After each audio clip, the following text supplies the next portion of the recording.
Maintenant, mon repos doit être un peu diplomatique.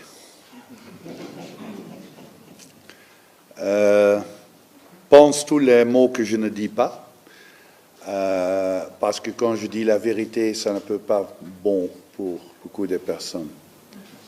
Il y a 6 joueurs qui dorment dans la même chambre, le même sanitaire, les mêmes douches. Il y a chaque membre de staff, seulement 2 ou 3 sont dans un single room. Les autres membres dorment dans le même lit. Dans le temps du Covid, fatigue après l'entraînement sont, pour moi, et je dis ça avant, j'aime d'être ici, mais quand tu organises un tournoi avec 4 équipes pour un stade, et tu payes, tu règles les hôtels, chaque équipe a besoin de même niveau. C'est un peu de respect pour chaque équipe. Parce que quand tu crées différence entre des équipes, quand les grandes équipes ont des meilleurs hôtels, des meilleures infrastructures, pas loin du stade, et les petits pays, dans les mauvais hôtels,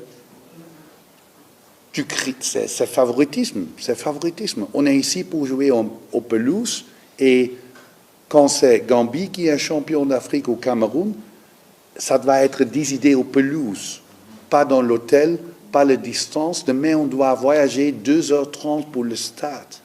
Même les joueurs, on va être là 1h30 avant le match. C'est 4 heures avant le match.